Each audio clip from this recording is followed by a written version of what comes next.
Hello, this is Greg with Lionquestfitness. Today we're going to do some more ammo testing with a 110 grain Hornady Critical Defense Plus P.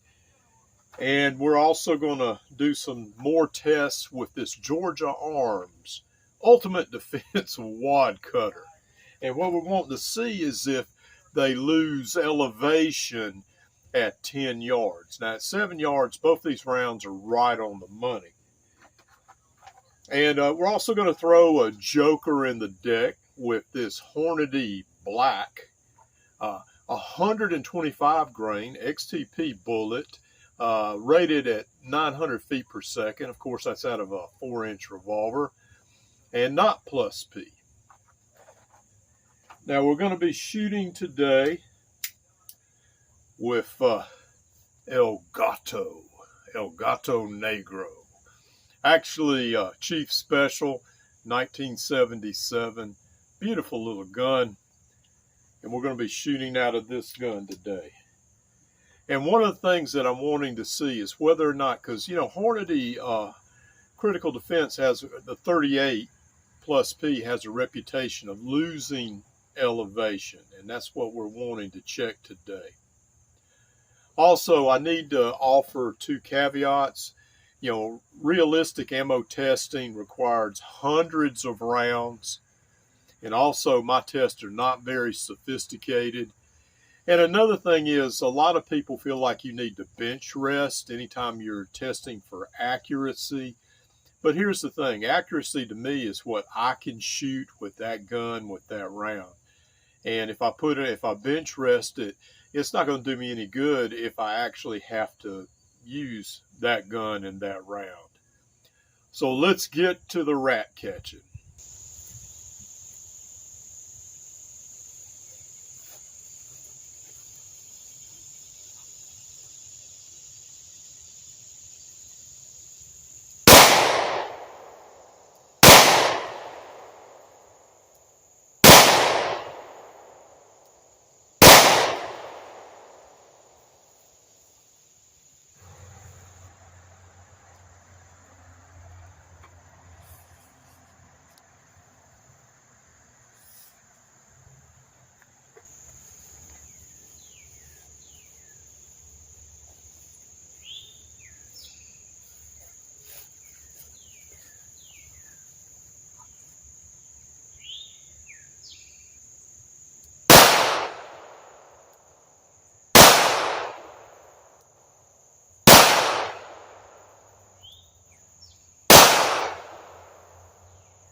So what did the water jug test tell us? Well, according to Dick Fairborn's formula, which he got from Dr. Fackler, it's going to have at least 9.3 inches of penetration.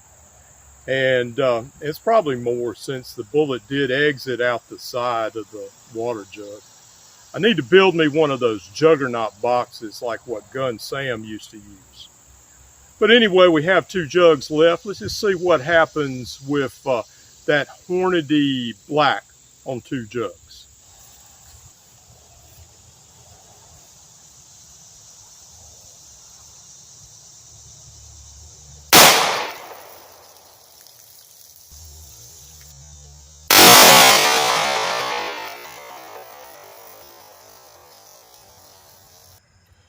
So what's the final conclusion here, Greg? Well, I've been shooting my Hornady Critical Defense for all week, and I keep getting the similar results. You know, a lower elevation. And if at 10 yards, you know it's going to get worse at 15 and 20 yards. Now, I like that round. I think it's a good self-defense round. But one thing you have to take into consideration, even though the majority of self-defense gun use is within 7 yards, actually much closer, you still may wind up in a situation where you have to use a gun like this and shoot from a distance. You know, as a police officer, we had to qualify at 25 yards with our off-duty firearm. And some departments required that you qualify at 50 yards. So, you know, there's some things that you have to consider as far as the round that you're using. You may need something that'll reach out and touch somebody. Now, the Wadcutters so far seem to hold up because, once again, you know, most firearms like this were originally designed for a 158 grain bullet, and 148 grain bullet's going to have a very similar elevation.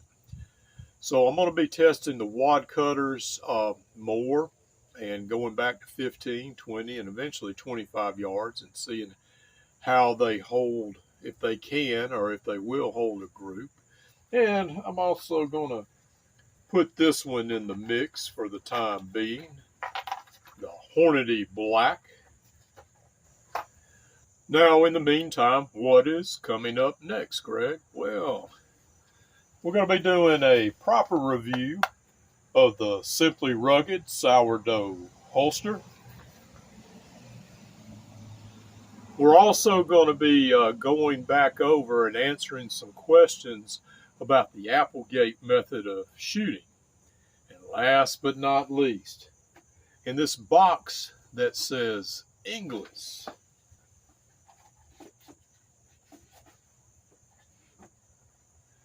we have this beautiful high power clone.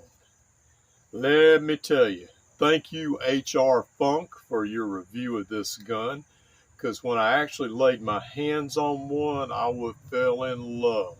It's sleek, it's beautiful, and it's a good shooter. Only problem is when I brought it home, my daughter fell in love with it too.